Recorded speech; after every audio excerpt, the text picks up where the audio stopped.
नमस्कार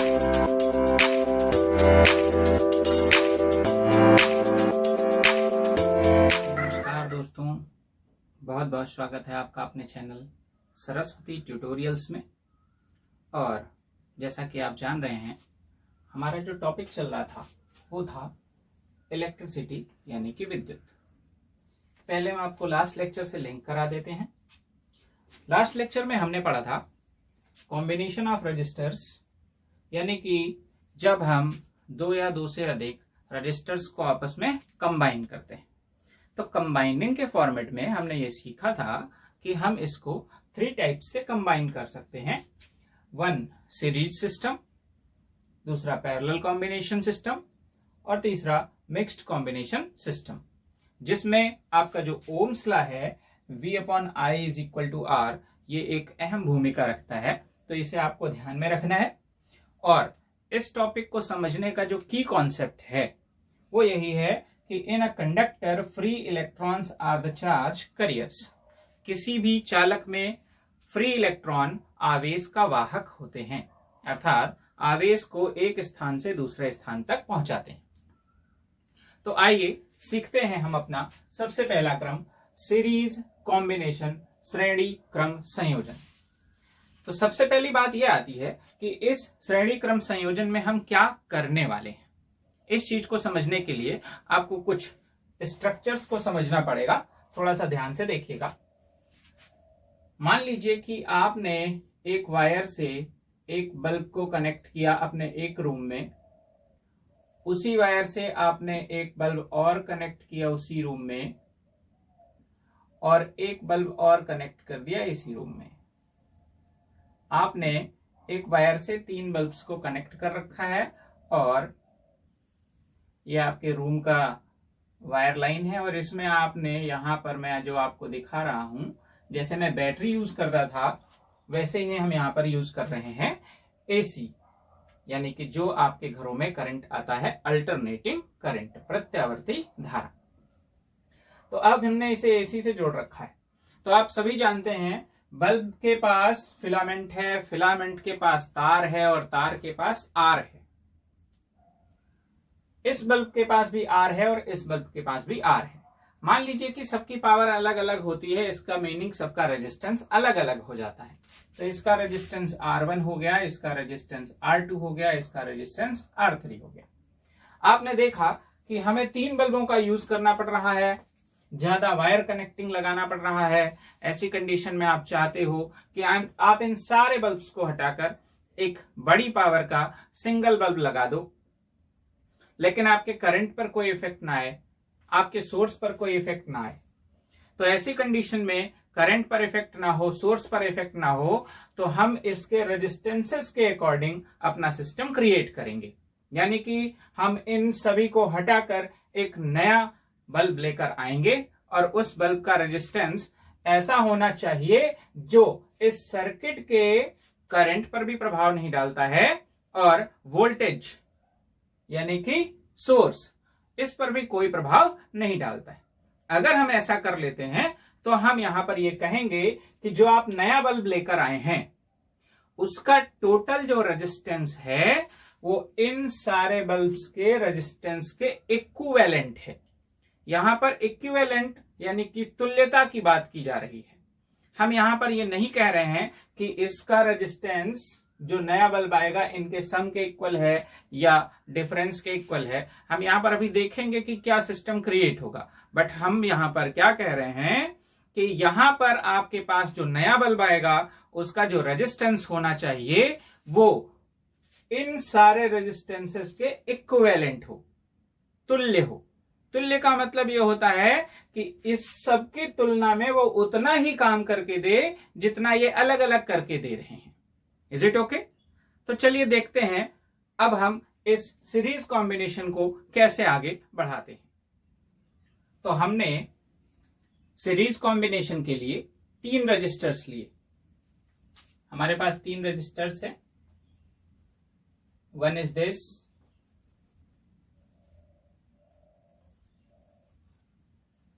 इसका resistance R1 है, R2 है और इसका R3 है। अब हमें इन्हें सीरीज कॉम्बिनेशन में ऐड करना है।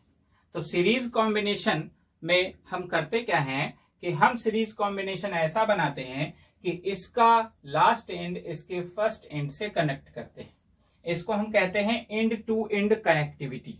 एंड टू एंड कनेक्टिविटी, एक के बाद एक को कनेक्ट करना। तो देखिए हम यहां पर सबसे पहले आपको सिखा रहे हैं कि आप इसका सर्किट कैसे मेंटेन करेंगे। तो आपने क्या किया, आपके पास ये पहला रजिस्टर है, ये इसके दो एंड्स हैं, इससे आपने दूसरा रजिस्टर कनेक्ट किया, ये इसका फाइनल एंड है। इसी से आपने तीसरा रजिस्टर कनेक्ट किया, ये इसका एंड है।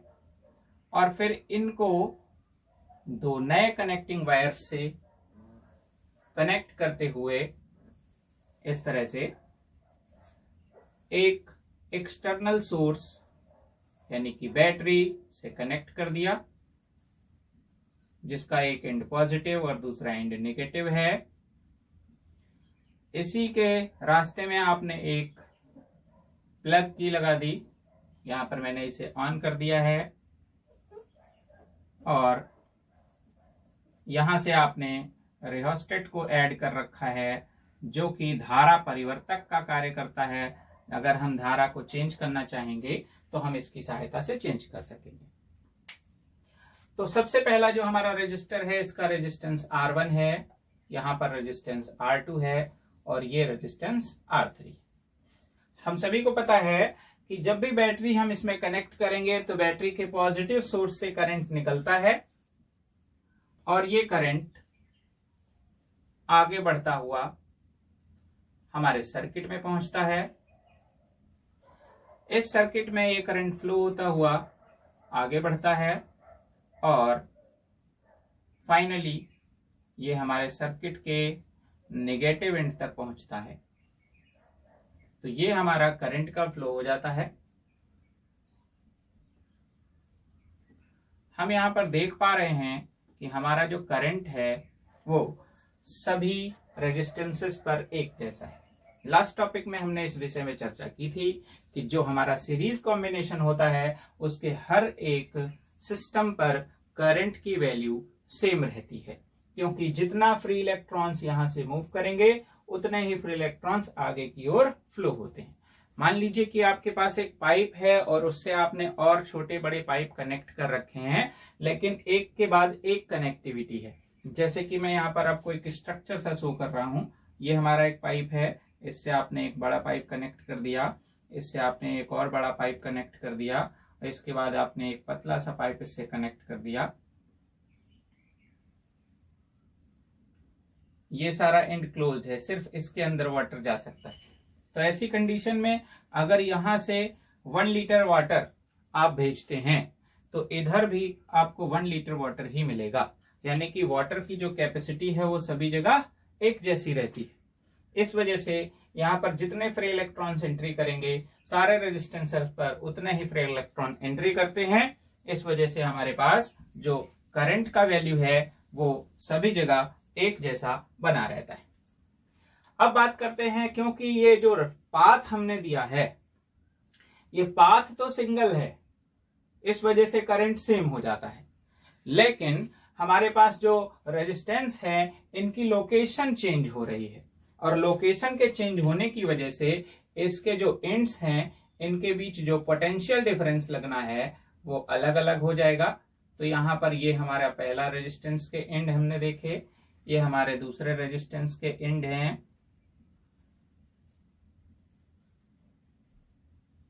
और ये हमारे तीसरे रेजिस्टेंस यानी रजिस्टर जिसके पास रेजिस्टेंस है उसके एंड है। तो हम यहां पर देखेंगे कि हमारे पास जो तीनों रेजिस्टर्स हैं इनके एंड्स के लोकेशन अलग होने की वजह से यहां पर पोटेंशियल डिफरेंस V1, V2 और V3 हो जाएगा। यानी कि यहां पर चार्ज को ले जाने में V1 वर्क करना पड़ेगा यूनिट चार्ज के लिए, यहां पर यूनिट चार्ज के लिए V2 वर्क करना पड़ेगा, और यहां पर यूनिट चार्ज के लिए V3 वर्क करना पड़ेगा। Is it okay? अब बात करते हैं, हमने आपसे कहा कि हम ये सारा सिस्टम हटाना चाहते हैं, और इस सारे सिस्टम को हटाकर हम एक सिंगल सिस्टम लेकर आना चाहते हैं और उसका रेजिस्टेंस इस पूरे सिस्टम के रेजिस्टेंस के इक्विवेलेंट होना चाहिए, यानी कि तुलना में उसको उतना ही काम करना चाहिए जितना ये अलग अलग कर रहे हैं। तो इसके लिए आपने क्या किया, इस पूरे सर्किट से एक वोल्ट मीटर कनेक्ट किया एक्सटर्नली,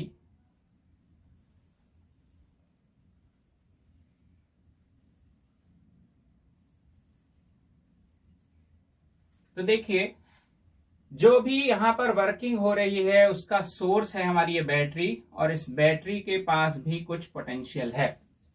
ये पोटेंशियल इस कनेक्टिंग वायर के थ्रू इन पूरे सिस्टम को मिलने वाला है। तो पूरे सिस्टम का इनिशियल एंड ये है और फाइनल एंड ये है, इसलिए पूरे सिस्टम का पोटेंशियल डिफरेंस V हो जाता है। तो अभी आप देख पा रहे हैं कि पूरे सिस्टम का पोटेंशियल डिफरेंस V है और डिफरेंट डिफरेंट लोकेशंस का पोटेंशियल डिफरेंस V1, V2 और V3 है। कहने का मतलब है जब ये V सोर्स से हम एनर्जी लेते हैं तो ये एनर्जी 3 पार्ट्स में डिवाइड हो जाती है। तो ऑल ओवर हम यहां पर देख रहे हैं कि V is equal to V1 plus V2 plus V3। Source से ली एनर्जी डिफरेंट डिफरेंट रजिस्टर्स पर डिफरेंट डिफरेंट मेजरमेंट में डिस्ट्रीब्यूट हो जाती है। तो ये हमने सीरीज सिस्टम का अपना एक सर्किट बनाया। जैसा कि मैं आपसे कह रहा हूं कि मैं चाहता हूं कि यहां पर इन सारे रजिस्टर्स को हटाकर एक नया रजिस्टर लाया जाए, तो उसका भी कुछ ना कुछ रेजिस्टेंस होगा।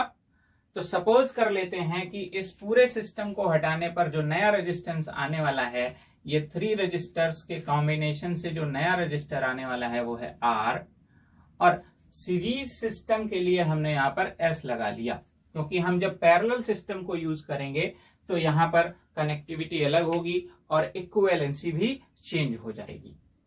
तो ये हमारा RS हो गया। अब मान लेते हैं कि इसके लिए हम एक छोटा सा अलग सर्किट बना लेते हैं।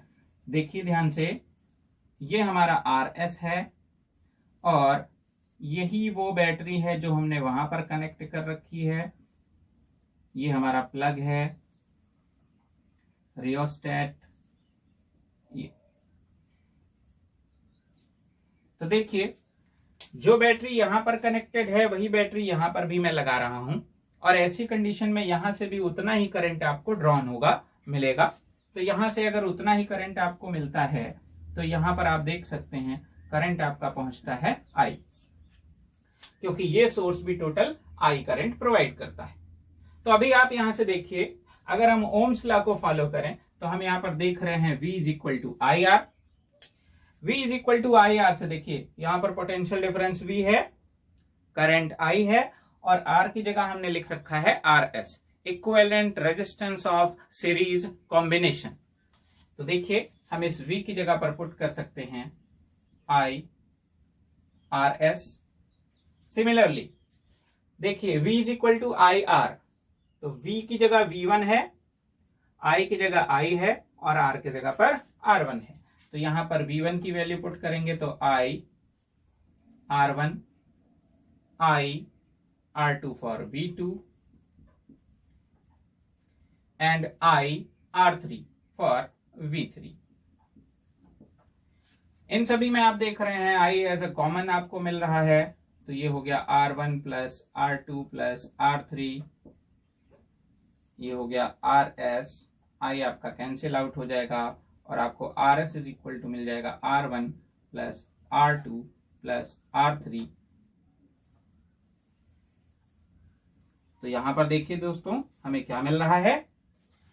यहां पर हम बहुत आसानी से देख सकते हैं कि हम जब एक सीरीज सिस्टम क्रिएट करते हैं तो उस सीरीज सिस्टम का, पूरे सिस्टम का इक्विवेलेंट रेजिस्टेंस इस सिस्टम के डिफरेंट डिफरेंट रजिस्टर्स के रेजिस्टेंसेस के सम के इक्वल होता है। तो ये है हमारा सीरीज कॉम्बिनेशन और ये है सीरीज कॉम्बिनेशन का इक्विवेलेंट रेजिस्टेंस, यानी कि उन बल्ब्स को हटाकर जो आपने पहले देखे थे उनको हटाकर अगर आप RS रेजिस्टेंस का बल्ब लगाते हो तो R1, R2 और R3 रेजिस्टेंसेस के बल्ब को रिमूव कर सकते हैं। तो चलिए आइए देखते हैं कि इस सीरीज सिस्टम में और कौन कौन सी स्पेशलिटीज हो सकती है। स्टडी करते हैं इसकी कुछ बेसिक प्रॉपर्टीज के बारे में।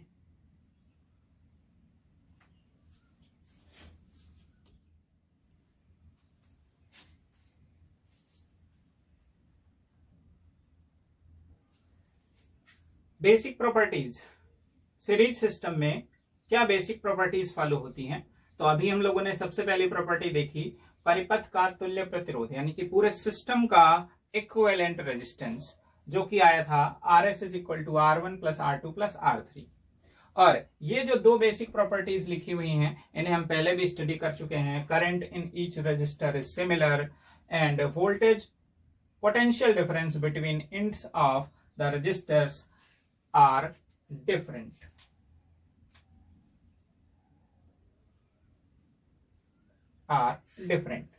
ठीक है, तो ये दो बेसिक प्रॉपर्टीज हमने देखी। चलिए हम कुछ और प्रॉपर्टीज के बारे में बात करते हैं। सपोज कर लीजिए कि यहां पर आपने देखा कि हमने सिर्फ 3 रजिस्टर्स को कंबाइन किया था। अगर हम n रजिस्टर्स को कंबाइन करेंगे तो फॉर n रजिस्टर्स n प्रतिरोधकों के लिए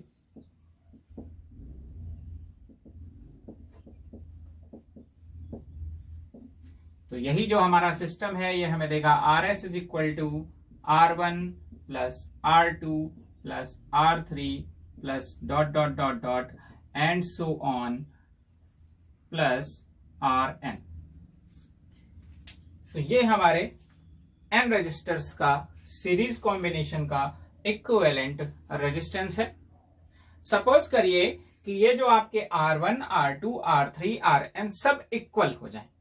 मेरे कहने का मतलब है if R1 is equal to R2 is equal to R3 is equal to R4 is equal to Rn, और मान लेते हैं कि ये सब के सब इस R के इक्वल हैं, तो ऐसी कंडीशन में जब हम RS को फाइंड आउट करेंगे तो देखिए RS is equal to R1 किसके बराबर है? R के, प्लस R2 की जगह R, R3 की जगह पर भी R, और ऐसे चलते रहेंगे Rn की जगह पर भी R। तो हमने यहां पर n टाइम्स यानी कि n बार कॉम्बिनेशन को बनाया। केवल अगर 2 टाइम्स हमारा कॉम्बिनेशन आता R प्लस R तो हम क्या लेते? 2R। 3 टाइम्स हमारा कॉम्बिनेशन आ रहा है तो R plus R plus R 3R। 10 times आता तो हम इसे कहते हैं 10 इंटू R। क्योंकि हम यहाँ पर n टाइम्स ले रहे हैं इस वजह से यहाँ पर जो कॉम्बिनेशन में आपको रजिस्टर मिलेगा वो मिलेगा RS is equal to n into R, जहां पर n नंबर ऑफ रजिस्टर्स। ठीक है, 1 time R, 2 time 2R, 3 time 3R, 10 time 10R, 100 time 100R, then n times nR। तो जब हम रजिस्टर्स के लिए एक सीरीज सिस्टम क्रिएट करते हैं और वहां पर n रजिस्टर्स को इक्वल फॉर्मेट में देखते हैं तो हमें टोटल रेजिस्टेंस मिलता है n इंटू R। बात करते हैं एक और प्रॉपर्टी के बारे में। सपोज करिए थोड़ी देर के लिए कि आपके पास केवल 2 रजिस्टर्स हैं। You have only 2 resistors of resistance as R1 and R2, और इसे आपने एक बैटरी से एक्सटर्नल सोर्स से कनेक्ट किया है जिसके पास एक प्लग की है और एक धारा परिवर्तक रिहोस्टेट है। तो आप इस सर्किट में ये देखेंगे कि यहां से पॉजिटिव एंड से करंट चलेगा और यहां पर करंट पहुंचेगा I, और जितना करंट पहले सिस्टम में है उतना ही दूसरे सिस्टम में आएगा, यहां भी करंट रहेगा I। लेकिन क्योंकि बैटरी अपना सोर्स का एनर्जी 2 लोकेशंस पर खर्च कर रही है इस वजह से यहां पोटेंशियल डिफरेंस V1 और यहां पर पोटेंशियल डिफरेंस V2 हो जाएगा। थोड़ी देर के लिए ये मान लीजिए कि यहां पर करंट I1 है और यहां पर करंट I2 है। तो ऐसी कंडीशन में जबकि हम देख रहे हैं current in each resistor is similar, तो हम यहां पर कहेंगे I1 is equal to I2। तो देखिए I1 is equal to I2, ये सीरीज सिस्टम की स्पेशलिटीज हैं, आप इसे ध्यान रखिएगा। अब देखिए हमारे पास एक फॉर्मूला लिखा हुआ है I is equal to V upon R। तो I is equal to V upon R में अगर हम जाते हैं तो जब हम इसे I1 कहेंगे तो हम पहले रेजिस्टेंस की कंडीशन पर आ चुके हैं, और यहां हम देखें V upon R, V1 upon R1 is equal to V2 upon R2। तो देखिए ये पोटेंशियल और रेजिस्टेंस के बीच हमें एक रिलेशन मिल जाता है, V1 upon R1 is equal to V2 upon R2। ठीक है, तो इस आधार पर हम देख सकते हैं कि टू रजिस्टर्स के लिए हम जो कॉम्बिनेशन सेट कर रहे हैं वो इस प्रकार से आपको मिलता है। चलिए देखते हैं कुछ और बेसिक प्रॉपर्टीज के बारे में। जैसा कि आपने अभी टू रजिस्टर्स के लिए देखा कॉम्बिनेशन, उसमें हमने अभी एक फॉर्मूला सेट किया था, V1 upon R1 is equal to V2 upon R2। मान लीजिए कि अब हमें इस V1 और V2 को कैलकुलेट करना है कि V1 कितना होता है और V2 की वैल्यू कितनी आनी चाहिए। तो इसके लिए देखिए, अगर हमारा ये सीरीज सिस्टम है तो इसका equivalent resistance RS, two resistors के लिए R1 प्लस R2 हो जाएगा। हम यहां पर देख पा रहे हैं V1 is equal to I R1 by ohm's law, V is equal to IR। I की बात करें अगर तो देखिए यहां पर हम देख पा रहे हैं, अभी हम लोगों ने सीखा था I is equal to V upon R, I is equal to V upon R। और आप देख सकते हैं कि हम जो R यूज कर रहे हैं वो पूरे सिस्टम के लिए है, तो पूरे सिस्टम के लिए यहां पर RS आ जाता है, और आप इसे इस तरह से कन्वर्ट करके लिख सकते हैं V upon R1 plus R2। तो I की वैल्यू आपको ये मिल जाती है। ऐसी कंडीशन में जब आप V1 फाइंड आउट करेंगे तो देखिए I की जगह आप रखेंगे V upon R1 plus R2, और साथ में देखिए आपको मिल रहा है R1। तो हम इस तरह से V1 के वैल्यू को फाइंड आउट कर सकते हैं।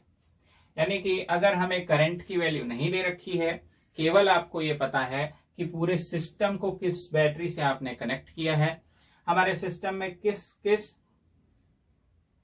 मेजरमेंट के रेजिस्टेंस है, तो ऐसी कंडीशन में आप देखिए केवल वोल्टेज और रेजिस्टेंस की सहायता से इस V1 का वैल्यू फाइंड आउट कर सकते हैं। इसमें I का कोई भी टर्म नहीं। ऐसे में बात करता हूं V2 की, तो V2 is equal to I R2 मिलेगा। I की वैल्यू फिर से रख देते हैं R1 प्लस R2, और ये हो गया R2। तो इस आधार पर हम ये V2 की वैल्यू को फाइंड आउट कर सकते हैं। तो यहां पर आप देख रहे हैं दो रजिस्टर्स के कॉम्बिनेशन के लिए अगर आपको V1 और V2 निकालना है तो उसका हमारे पास ये एक सॉलिड तरीका है जिससे हम V1 V2 को सॉर्ट आउट कर सकते हैं। ठीक है, अगर हमारे पास बहुत सारे रजिस्टर्स हैं, n रजिस्टर्स हैं, तो इसी कॉम्बिनेशन में जो हमने एक फॉर्मूला अभी डेवलप किया ये वाला, तो यहां से आप देख सकते हो V1 upon R1 is equal to V2 upon R2 is equal to V3 upon R3 is equal to V4 upon R4 and so on Vn upon Rn। हम इस फॉर्मूले का यूज भी कर सकते हैं जब हमारे पास n रजिस्टर्स होंगे, और टू रजिस्टर्स के लिए हम ये दो बेसिक फॉर्मूलेस का यूज कर सकते हैं। एक छोटी सी बात यहां पर आपको और समझनी है कि जब भी हम एक सीरीज सिस्टम में रेजिस्टेंसेस को ऐड करते हैं तो यहां पर हम इन्हें डायरेक्ट ऐड करते हैं। जैसे कि मेरा कहना है, यहां पर एज ए एग्जांपल मैं आपको समझाता हूं, R1 is equal to 3 ohm and R2 is equal to 5 ohm, then RS is equal to 3 plus 5 8 ohm. तो यहां पर आप देख रहे हैं कि हमारे पास जो इक्विवेलेंट रेजिस्टेंस है वो पहले वाले दोनों रेजिस्टेंस से ग्रेटर है, ज्यादा है। तो हम यहां देख रहे हैं कि जब भी हम सीरीज कॉम्बिनेशन बनाते हैं तो हमारे सर्किट का रेजिस्टेंस इंक्रीज होता है, और ऐसी कंडीशन में हम यहां पर इस सिस्टम को इस तरह से भी देख सकते हैं कि सीरीज सिस्टम में हमारे वायर एक के पीछे एक जुड़ते हैं, जिससे हमारे वायर की लेंथ बढ़ती चली जाती है। लेंथ बढ़ने से रेजिस्टेंस बढ़ता है, इस वजह से सीरीज सिस्टम में रेजिस्टेंस इंक्रीज करता है। और दूसरी बात ये आपको ध्यान में रखनी है कि किसी भी सीरीज सिस्टम में जो हमें टोटल रेजिस्टेंस मिल रहा है, इक्विवेलेंट रेजिस्टेंस मिल रहा है, वो यहाँ जो इंडिविजुअल रेजिस्टेंस है, अलग अलग रेजिस्टेंसेज हैं, उनकी वैल्यू से हमेशा ज्यादा होता है, बड़ा होता है। तो आज के लेक्चर में फिलहाल इतना ही। थैंक्स फॉर वॉचिंग, बहुत बहुत धन्यवाद। कल हम बात करेंगे पैरेलल कॉम्बिनेशन के बारे में और मिक्स्ड कॉम्बिनेशन के बारे में। Thanks for watching.